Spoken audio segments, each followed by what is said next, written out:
SEMA SPOX. BONGA na GAVA. And this is the 31st edition of SEMA SPOX. So, but before we come to what we are going to do today we have two guests.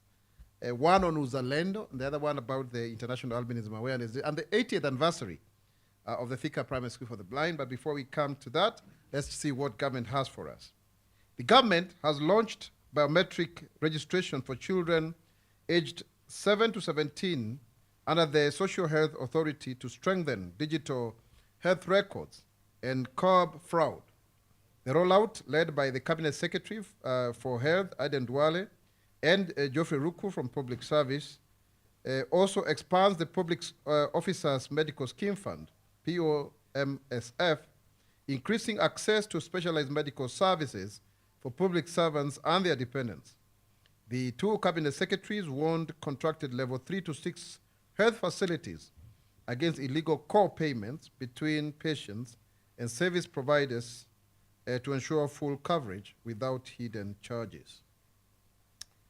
Kenya has also become the first African country to receive Kenya shillings 90 million shillings in technical assistance from the Santiago Network on Loss and Damage to assess climate-related impacts on the past decade. The support will help document losses from droughts, floods, and other extreme weather events, strengthening climate resilience and informing future policy and financing. This is through the Principal Secretary of the Environment, Dr. Festus Ngeno, at the United Nations FCCC 64th meeting in Bonn, Germany. We know very well there is a good infrastructure there on environment. The milestone also positions Kenya as a leader in accessing global climate financing and advancing adaptation efforts. And already we are looking at that. We have a framework that is awaiting cabinet approval. The Ministry of Water, Sanitation and Irrigation has launched the Kenya Urban Sanitation Diagnostic Report alongside a new program to improve sanitation services in rapidly growing urban areas. The initiative includes the Africa Urban Sanitation Investment Initiative, AUSI, a 3 billion program expected to mobilize 48 billion shillings over the next decade to fund 50 projects and reach at least 15 million people with safety managed sanitation. And this is under the Ministry of Water, State Department for Water. And the program, by Julius Coril, the PS, aims at boosting sanitation investment, improving public health, and strengthening resilience in urban communities across the country. Kenya also and Germany, they are partnering together to boost irrigation food security. And we are seeking to expand irrigation and climate resilience projects to boost food production and improve farmer livelihoods. This is also a conversation that we are having with officials from the German Embassy and KfW Development Bank, led by our Principal Secretary, Kimodo, where we are discussing additional investment in irrigation infrastructure and drought resilience programs. This initiative is expected to strengthen food security, increase agricultural productivity, and increase sustainable livelihoods for farmers, communities across the country. It's also another controversial topic that we need to discuss here on what is happening in government, because there have been a lot of misinformation, and that has got to do with the wildlife, the sanctuary, Just to bring you up to speed, this is a fact sheet. As of 5th of June, the Nairobi Animal Orphanage relocation and upgrade by the Kenya Wildlife Service. And it's very important because it's conservation, education, animal welfare to enhance visitor experience. The upgraded orphanage is a KWS managed conservation and animal welfare facility. We had 1964, we had the old orphanage. Then we had 60 plus years, 63. So you have been, seeing, the KWS rescuing and taking care of, those animals that are endangered. It was 7.4 acres of land, but now if you look at the whole Nairobi, National Park is 28,911 acres. But now the new area for the orphanage is 89 acres, from 7.4 acres to 89 acres. and it's only 0.31% of the Nairobi National Park. So those people who are saying that Nairobi National Park is being hyped off, that's not true. 7.4 acres to 89 acres, 0.31%. And of course, the NEMA, National Environmental Authority, has already given an environmental impact assessment. It is important to look at why we are expanding, through KWS. It's because there is growing rescue load for injured, orphaned, and confiscated wildlife. We also want to ensure that we have an upgrade of enclosures to replace outdated cage-based holdings. If you go there, you'll find like animals are in a cage, like even lions. So 89 acres gives us an opportunity for them to roam around. Enhance veterinary treatment, quarantine, nursery, and rehabilitation capacity. And also, as a government, we want to create a user-friendly conservation education space for schools, universities, and the public so that we can enhance the visitor experience. There is a lot of, this era of fake news. I think now lives have been digitized. People are claiming that this is a commercial development, and in actual sense, this is a new animal orphanage, which is a rescue, welfare, an education facility under KWS and open to the public. So it's not a commercial entity. Also, some people are claiming that the land for the park is going to be lost. No, the 89 acres new now remain part of the Nairobi National Park. No parkland is being lost or sold out. Another claim is some people are saying that land is being grabbed. There now is a KWS transformative project supporting KWS financial sustainability, not a land grab. Another fake claim is that there are no approvals, and as I said earlier on, 85% public participation approval rating was received, an EIA conducted under EMCA, the Environmental Management and Conservation Act, which I was privileged, by the way, to second when I was a member of parliament. NEMA, Otichilo was the mover. We had NEMA, a license already issued to this effect. And finally, people are saying that we are destroying upland forest, but this new sanctuary is located on an open grassland glade with no upland forest. So really, we need to ensure that we get the right kind of information, and so that people do not pedalize just because they want to have sensationalism and activists who may want to be fundraising using this issue to their donors. But now, with those many and few remarks, let's move to the next slide so that we see what we have on Uzalendo. SEMA na SPOX? Gibendi? Yes. Habari yako? How are you? Salimika kwanza. Wewe unajua ni Fine, thank you, sir. How are you? I'm fine. Karibu sana. Asante. Karibu hapa SEMA na SPOX. Thank you. So, we are here, we are talking about Uzalendo. You have been going to schools. Tell us about your group. What does it do, and what have you been able to do so far on the issue of Uzalendo? All right, thank you. My name is Gibendi Moslin. I lead a team called Artspace Productions. Artspace Productions is a theater company. We are based here in Nairobi. We do theater and arts. We're also very popular in TikTok. We also move around schools doing sad books presentations. Popularly, some teachers love to call them theater presentations in schools. So theater for development? Yes. Yeah. How many schools have you been able to do so far with the Uzalendo? With Uzalendo? Last time we did 262 schools. Wow, coffee apple, this is really wonderful. 260 schools. 262 schools. Yes, 262 schools. And you covered how many students? And we have covered, by last time we were at around 37,000 students. That is 7,000 students. 37. That is just last term. That is last term. I think from last year, over 200 and around 60,000 students. 260,000 students. Yeah, that's from last year. That's amazing. That's really, really great. Thank you. So how do you do it? How do you do it, and why do you think it's important to do it? All right. I think each and every person has a responsibility to this nation. Each and every person, however young, however old, however small, each and every person has a responsibility to this nation. So we, I think when we were having the Gen Z's protest last year, I was having a very difficult time as a young producer with my cast members, because I was trying to speak to them and telling them that there are ways that you can express yourselves without actually going out there. I was actually very concerned for their well-being. Without going out there and burning parliament and burning the streets, you know. So we sat down, with some of them actually here, we sat down and we were asking ourselves, how can we go around it?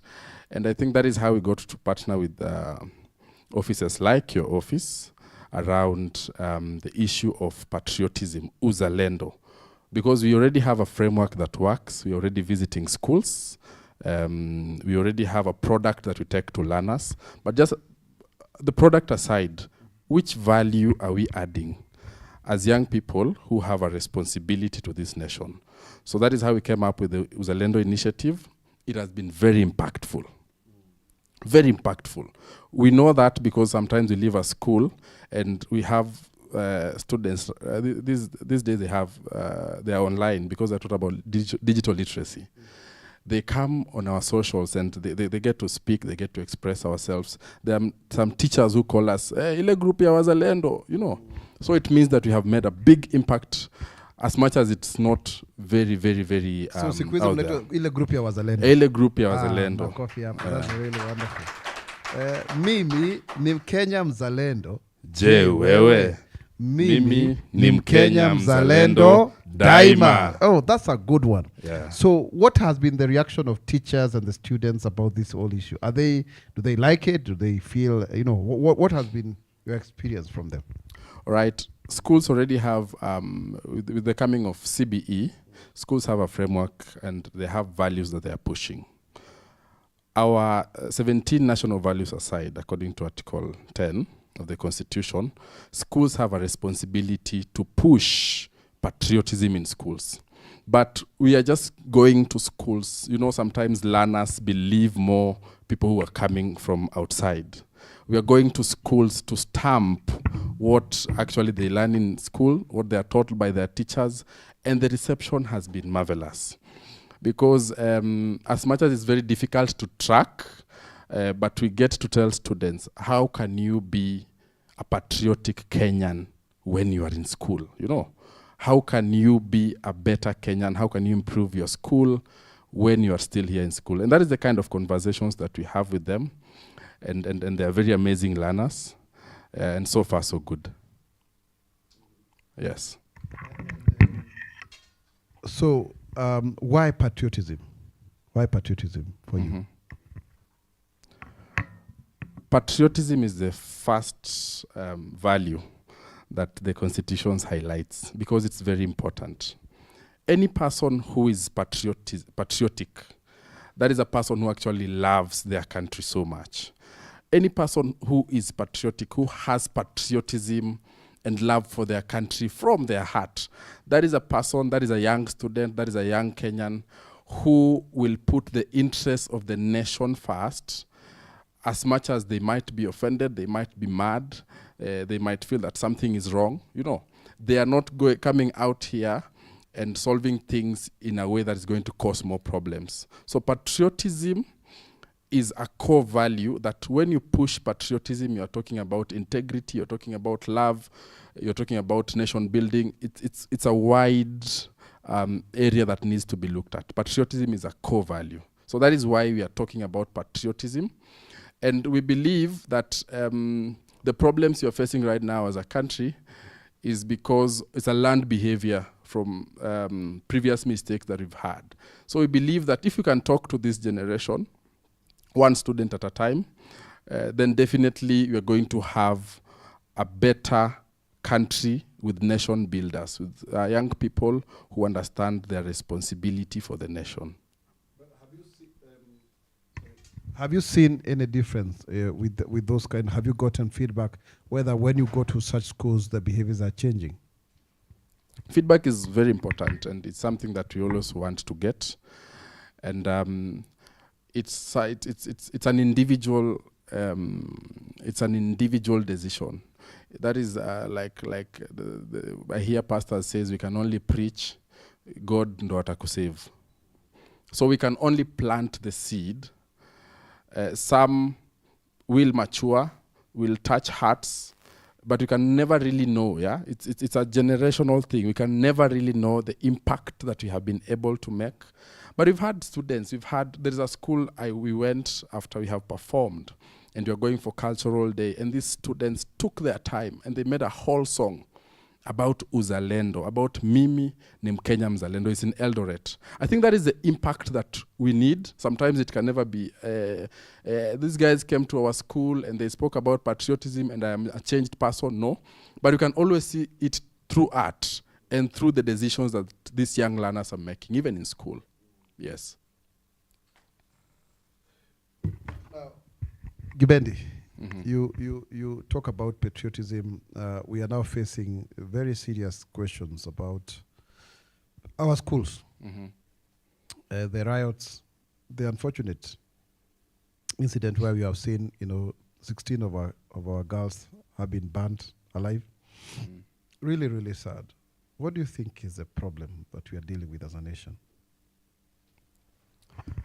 That's a deep question. Everybody has been talking about it online and offline, I believe.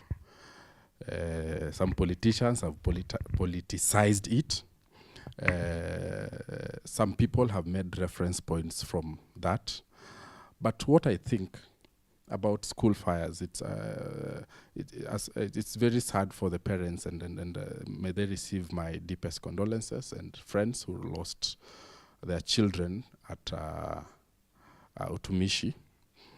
But I think when I hear all this going around, I think that we are almost having the wrong conversation. Because these students are burning a school because of something that has triggered them. Are we talking about their mental health? Are we talking about their relations with their teachers? Are we talking about, because talking about the fires alone is not going to make a difference. Are we talking about their love for their school? There is a school that I visited, and it was written, "Welcome to our school. Our school rules and regulations." You see, it has a sense of ownership. You can visit another school and it's written, "School rules and regulation. Welcome to our school." So that learner in that school, in that space, they feel that they own that space. They are part of that space. They're never going to harm that space. There's a day I asked a student, they had just striked. And then when I had visited them, I asked them, I looked at the school, the windows, they were all down. They were using stones, so the windows were down. And I was looking at the bus. The bus is untouched. Untouched. And it's not protected. So I asked the student, why is the bus untouched? That student told me, we can never touch the bus, no matter what has happened. Why? We can never touch the bus. And if we are striking and one student goes to touch the bus, one student raises a stone against the bus, all of us will leave anything that we're doing and we'll go for that student. So what is the attachment with this bus? Exactly. That is the question that we should be asking ourselves. Because if you can change the whole narrative, if these students can protect a bus like that, I don't know why, it's this generation, yeah? The bus is a very important thing for them. How about the wheels on the bus are going round and round? Those things, we brought them up using YouTube. Now they value the bus more because of that. The bus is a very important thing to them. What if the school becomes the bus? What if the school is the most important thing to them? Don't you think, Ibendi, honestly, now that you're talking about patriotism, that we've lost our value systems? We've left, the issue of parenting. Both fathers and mothers are busy looking for money. We no longer take care of our kids. Our traditional, support systems have collapsed. And so we are adopting, Western cultures, and, people are just doing things for the sake of it. I think that we have not lost our values because they are within us. I feel like what is happening right now is a learned behavior. I'll give you an example. When we were doing the Gen Z protests, the whole country was clapping for Gen Zs.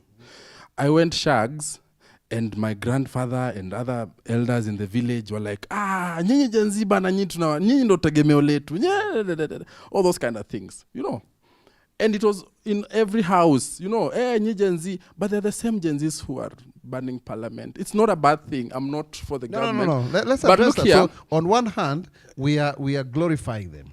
Actually, that's my point. Yes. So these Gen Zs have younger brothers who are right now in high school and younger sisters who are right now in high school. And they saw parents and the society praise this thing that is not something that we should praise, honestly. No, it was, yeah. So it didn't communicated wrong. So it told them that when you do these things, after all, they're not that wrong. And now they're doing... Monkey see, monkey do. Yeah, yeah. And now they're doing them and they're like wondering, what is happening? Why is everybody against us? Why should we not be praised? Why are we not being praised? That is the whole issue. And schools and teachers should also tell students it's okay to express yourselves. Students all over the world express themselves. Yeah. It's just about how. You cannot ban your home because your father comes home drunk. Yeah. And you don't agree with him on certain issues. Yeah? Schools and teachers and systems the ministry should find a way. They should tell learners it's okay to express yourselves. You know, do you know how difficult or what a problem it will be if learners just get out of class and go and sit at the assembly ground and say we are not eating until we are listened to? Do you know what kind of a problem that will be? Yeah. It is a big problem. The principal will be like, what is going on? They will listen to those learners eventually. So now, Gibendi, yes. you know, you deal with high schoolers, you know, and we're talking about patriotism here. You can even hear people saying, oh, now we are going to have another protest to commemorate the death of those who died in 2024. Clearly, you know, if that happens, they come out in the streets, there will be confrontation with the police. We don't know what is going to happen.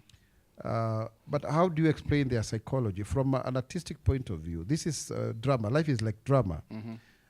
So what do you think we need to do? I mean, when you read their minds, the people you say they love buses, if they would love the school, so what are you telling us? What is your take? Of course, you've already given us a very good take home, that we glorify them when they were misbehaving. Now we should not be surprised. We are reaping what we are sowing, and it's good to have that difficult conversation. There has also been the issue of lesbianism and homosexuality. You know, there's the allegations that some of these, behaviors are because some girls were rejected by others. You know, we may not really fully know the veracity of the matter, but we need to confront it. So, according to your experience with working with these young people, I mean, meeting over 260,000 individuals, that's huge. That's really huge. You know a thing or two. Next year, we will have around over 700,000 young adults join the nation. They have just done Form 4s. They have just completed their Form 4s, their Form 4, certificate, and they'll be joining the nation. I think that apart from home and school, apart from home, I think schools, especially boarding schools, that is where learners spend most of their time. And I feel like the government should invest more into talking to these learners at that point. You see, a lot of learners have been surprised that, kumbe mtu akichoma shule anashikwa anaenda kwa police station. You know, they are surprised. You know, some of them are doing these things that they don't know the magnitude and the weight of what is behind them. So the government should take initiative. So you actually genuinely believe, Gibendi, yes, that when they are doing it, they don't want to chase. They thought they were creating content or they were nimchezo. Yes. Yes. That is actually that. That is actually that. When they are doing these things, most of them are having fun. But the way we used to see, in fact, we were today morning somewhere, you could see people are coming to take selfies with the police during the Gen Z protest. They were creating content. They are coming they are dancing at the protest. Some of them are here. Yeah. So these conversations should be had. The Ministry of Education should work even with the police to go and do these sensitizations. You see, we have guidance and counseling teachers and clubs, but are they enough? We have these core values. They are written all over the schools. You visit any school and the core values of CBC. Most of them have not changed to CBE, and they're writing love, patriotism. Is that enough? We should have real conversations. And it's what we are doing in schools, actually. When we finish school, we are telling learners, when we finish our performances, we tell learners that you can be patriotic here in school. Patriotism starts here in school. How does it start here in school? It starts here in school by arguing or expressing your point, even the right way. You don't agree with what your school class rep has said. How are you handling that? It starts with you're passing past a piece of paper. You pick it and take it to the dustbin. That is patriotism. It's small acts that lead to nation building. Okay. Yes. So now, as we conclude, because now our time is much spent, I know it really goes very fast. All right. We work with you here, the Office of the Government Spokesperson. All right. Our partnership has yielded that, Mzalendo, and I'm very happy. I'm very, very happy to hear that.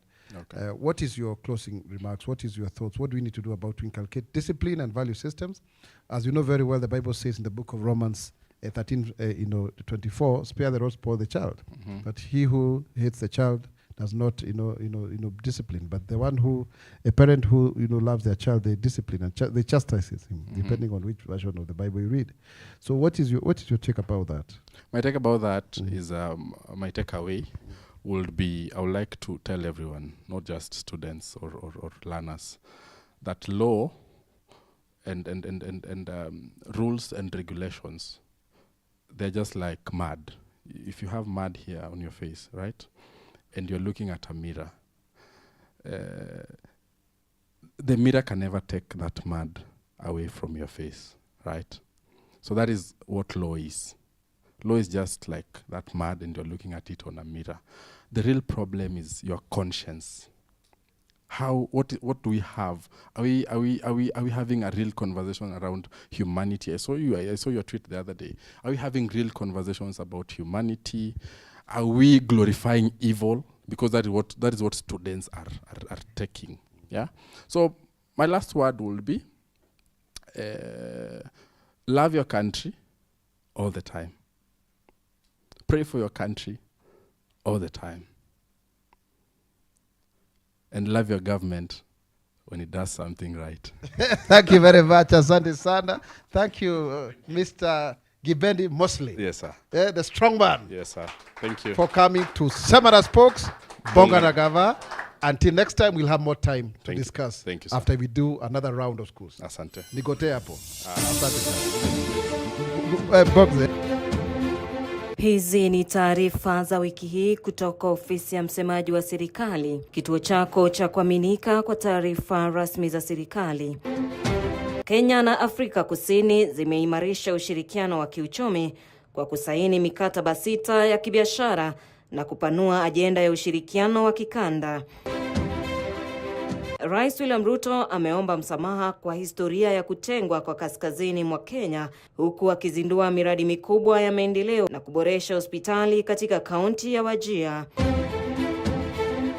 Naibu Rais Kithure Kindiki ametoa wito wa kuimarisha uhuru wa data na uwekezaji katika miundombinu ya kidijitali katika tamasha la kimataifa la data jijini Nairobi. Kenya na South Korea zimeimarisha ushirikiano kupitia ufunguzi wa ofisi pamoja na kuongeza uwekezaji na ushirikiano wa kidijitali. Mkuu wa utumishi wa umma Felix Koskei ameangazia maendeleo jumuishi na elimu wakati wa maadhimisho ya madaraka Wajir. Bwana Koskei amesisitiza umuhimu wa utekelezaji wa pamoja wa serikali wakati wa mapitio ya maendeleo ya Kenya Advanced Institute of Science and Technology Konza Technopolis. Pia amepitia mageuzi ya mashirika ya umma chini ya mpango wa uboreshaji na ufanisi wa serikali. Serikali imeendelea kusisitiza umuhimu wa ushiriki jumuishi wa kisiasa kwa watu wenye ulemavu nchini. Waziri Murkomen amesisitiza mageuzi ya usalama wakati wa maadhimisho ya madaraka kaunti ya Wajir. Huduma za magereza inalenga mpito wa nishati safi ifikapo mwaka 2028 chini ya mpango wa mazingira wa kitaifa. Polisi wa Kenya wamefanya mkutano wa wadau kuhusu muundo wa kitengo cha polisi cha Metropolitan Nairobi. Wizara ya Afya imeimarisha ushirikiano wa Novartis kuboresha huduma za saratani, magonjwa yasiyoambukiza na ugonjwa wa selimundu. Wizara ya Afya na UNICEF wanachunguza mfuko wa lishe ya watoto ili kuimarisha ufadhili wa lishe na afya ya watoto. Kenya imeandaa mkutano wa kimataifa wa mwaka 2030 Insight Live ili kuimarisha huduma za afya ya macho kwa wote ifikapo mwaka 2030. Kenya Medical Supplies Authority imeonyesha maboresho ya mfumo wa ugavi wa bidhaa za afya na ufanisi wa manunuzi. Kenya Medical Training College imeripoti ongezeko la ufanisi wa huduma na kuridhika kwa wateja katika mwaka 2025 mwaka 2026. Kenya na Afrika Kusini zimetia saini makubaliano ya ushirikiano wa TVET ili kuimarisha mafunzo ya ufundi na programu za kubadilishana wanafunzi. Wizara ya Elimu imehakikishia udhabiti na usalama wa shule huku ukaguzi wa kitaifa ukiendelea nchini kote. Kenya Institute of Special Education imeadhimisha siku ya dunia ya teknolojia saidizi kwa kuimarisha upatikanaji wa huduma kwa watu wenye ulemavu. Ni mwisho wa taarifa zetu za wiki hii. Tukutane tena wiki ijayo.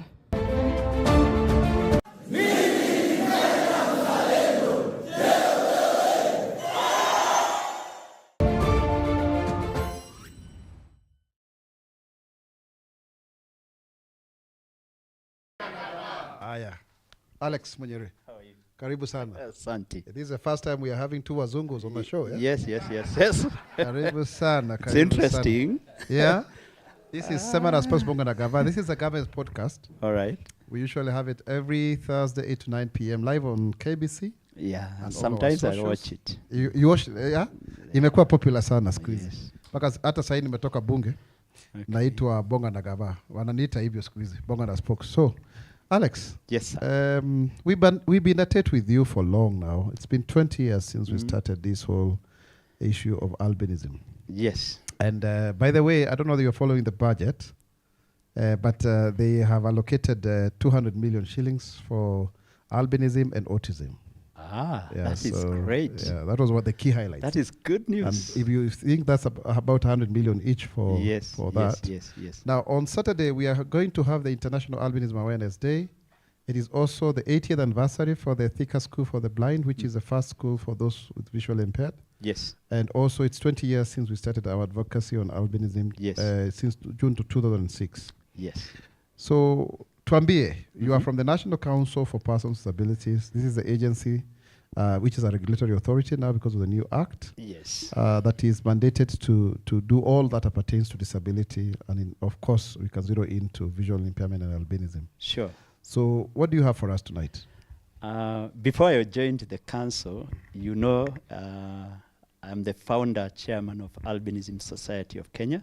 And as you rightfully said, that we are celebrating 20 years of activism on matters of albinism. This activism is the one that saw the inception of the program that I'm running at the National Council for Persons with Disabilities, which is the Albinism Sunscreen Support Program. Okay. This program has been supporting persons with albinism by buying sunscreen lotions and supplying these lotions across the country using the government mechanism, the Kenya Medical Supply Agencies, KEMSA. And we've been supplying these lotions since the inception of this program in 2013. We have been able to introduce other programs like the Albinism Awareness Program, where we support organizations of persons with albinism to conduct awareness. We believe awareness is best done by the people themselves, the wearers of the shoes. We've been able to also introduce other programs like the education support program, where we pay school fees for persons with albinism alongside other persons with disabilities.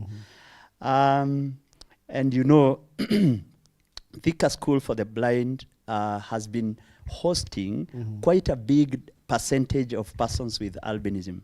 In fact, at any given time, almost half of the students at Thika School for the visually impaired are children with albinism. Before you come to Thika School for the Blind, yes, which is actually my alma mater.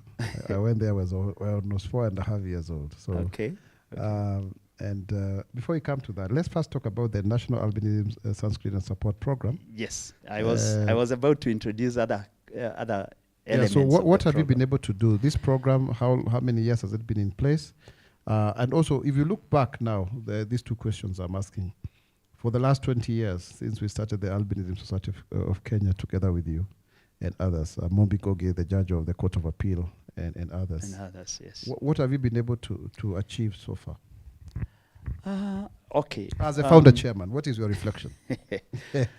The society is still alive, even when we left the society, because we could not double deal the society and the council, because you realize the council is supporting. Government and civil society, yes. But what are the achievements? Yeah.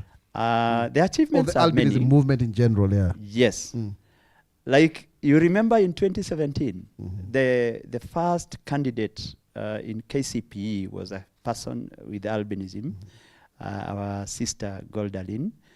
And that is a fruit of activism. We can attribute such an exemplary performance in education to the fruits of activism and the mentorship that you and I, and of course many others, have been able to offer these persons with albinism. Over and above that, the government has been paying, and this is the only category of people that are accessing free skin cancer treatment and assessment and treatment. We've been paying, and we've paid for quite a number of hospital bills, of course from government hospitals, emanating from skin cancer conditions of persons with albinism. And we really want to thank the government for this initiative, because we know that we belong to many others who would otherwise have wanted to access the same resources, but by the grace of God, we are able to support our people. Over and above that, we've been able to support and equip our members with the skills that are required for their job market. And we've been even supporting tools of trade. We've been buying small equipments that are required to start a business, startup capital. We've even, the last 2 years, we've been giving money to the people we had given the tools to start their business. We now went again to boost them with money to equip their businesses. Over and above that, I think albinism, when you talk about albinism and the government, they are inseparable. We've even seen countries coming to Kenya to learn, to benchmark on issues of albinism. Which countries are these? Like Tanzania. Tanzania, they have been coming to learn from us. Uganda, and I think you are at one time you participated in helping them to do their national action plan. Yes. And many more countries are learning from Kenya. Actually, what yes, we are doing. Also Mozambique, Malawi. Yes. So if you are to enumerate, number one is of course people like the upcoming people like Kakuya, who is now at USIU. Right. We have also appointments of key people in government, like some of us, even yourself and myself, Sure. people like Mombi Goge. Sure. Because when we started out, this was really not. We remember when we took the the petition to petition, Parliament yes. through Eugene Wamalwa. And we were seated at this Speaker's Gallery with Lupita Nyong'o in 2009. Sure. One of the things that we were asking for is for us to be represented in Parliament. And by now we have had 2 members of Parliament, myself and our first employee of the society, Pepela, Wanyonyi, who is an MP for Webuye, and other MCAs there. Another thing that I think is very important is the census of 2019, because for the first time, we have persons with albinism who are actually counted. We have a figure, which is we are the first country in the world actually to do it more comprehensively. The issue of skin cancer, the issue of eye care.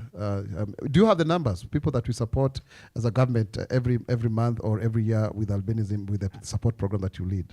Yeah, like this particular financial year, the one that we are almost ending, we have so far screened 1,900 persons with albinism with that's a skin very cancer. good one. 1,900.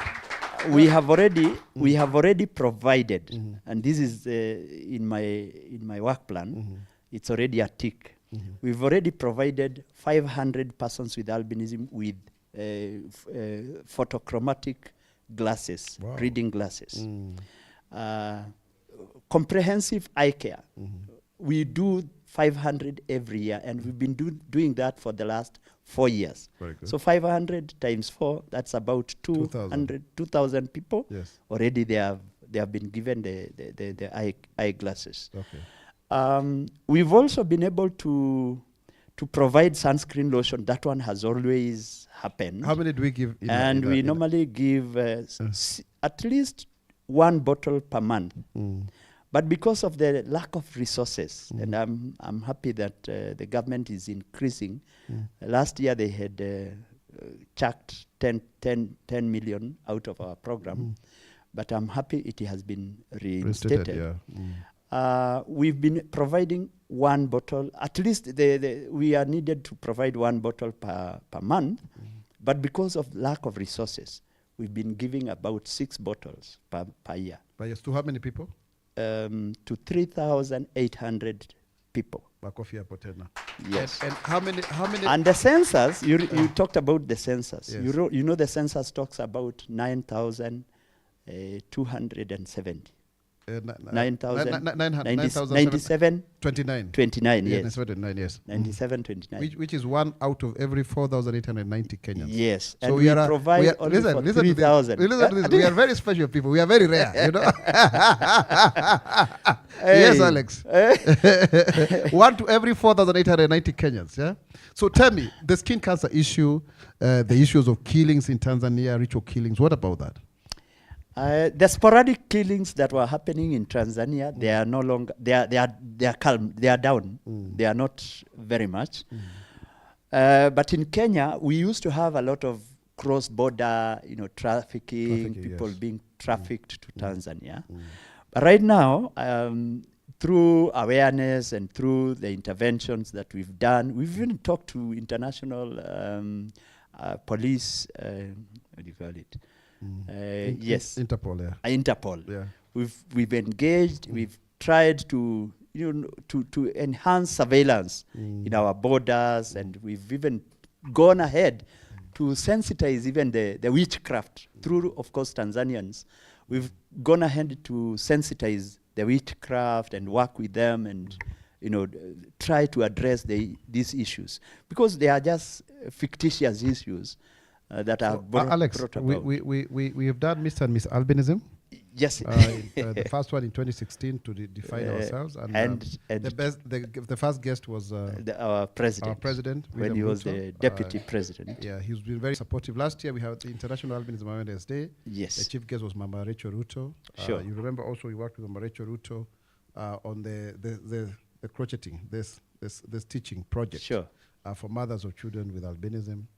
Very, very progressive support, and even now, the president is very keen on having the AU special envoy.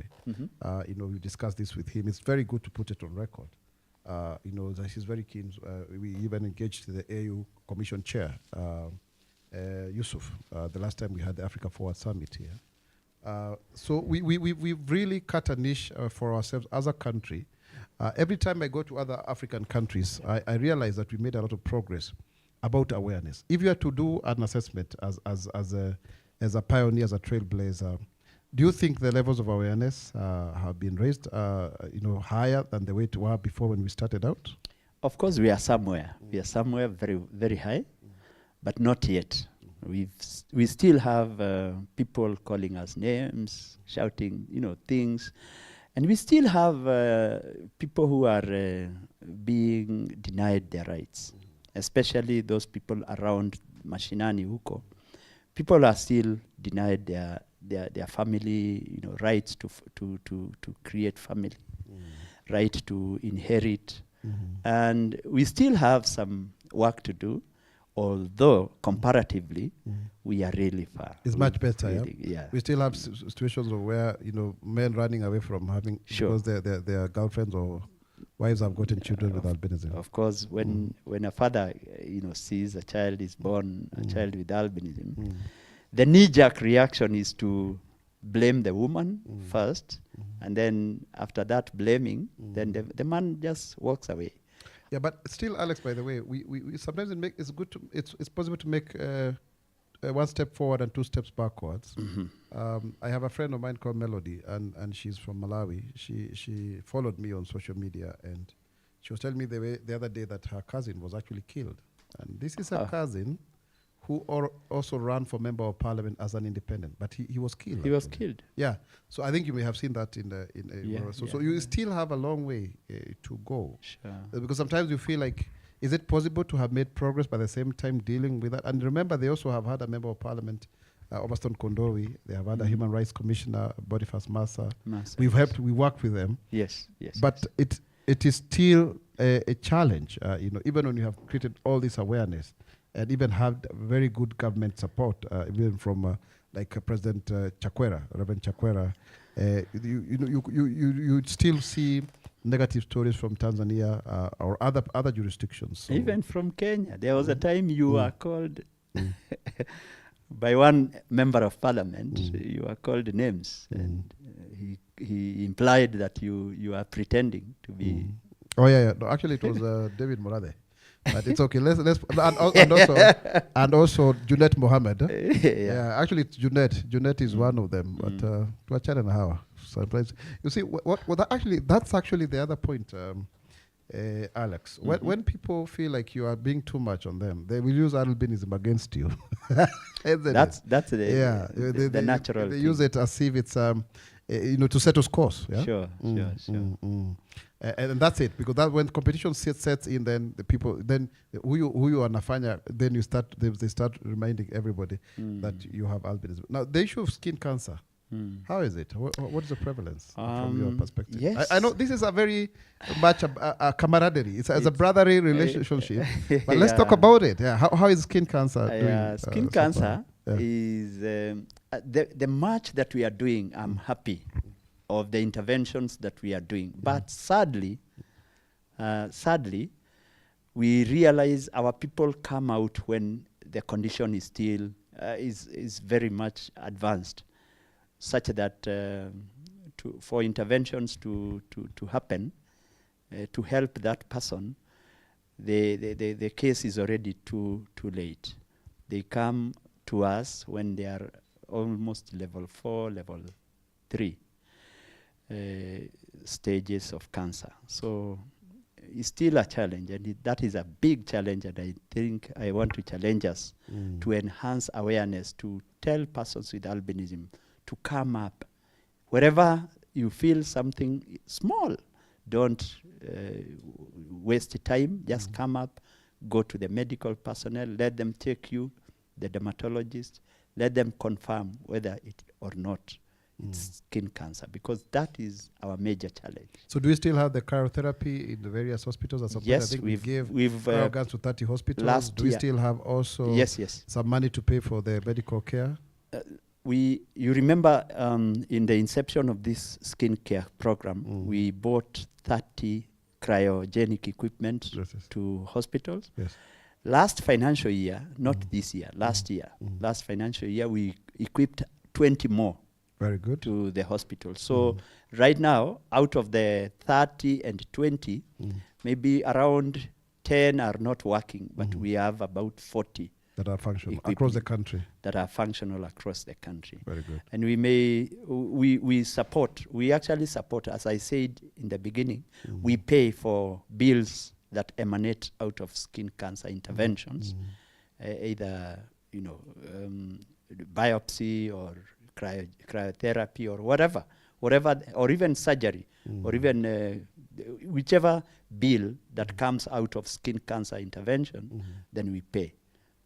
Very good. Now let's come to the, this coming Saturday, we are having 3 celebrations in one. Sure. We have the 80th anniversary of the Thika School for the Blind. We have 20 years of advocacy, I think that we've addressed, and then IAD. What is the theme of this year's IAD? And also, what do we have to say about Thika School for the Blind as a credo for people with albinism in Kenya? Okay, the theme for this year, the IAD, proudly in my skin, celebrating the skin tones. Okay. Proudly in my skin. Yeah. I'm proud to be a person with albinism.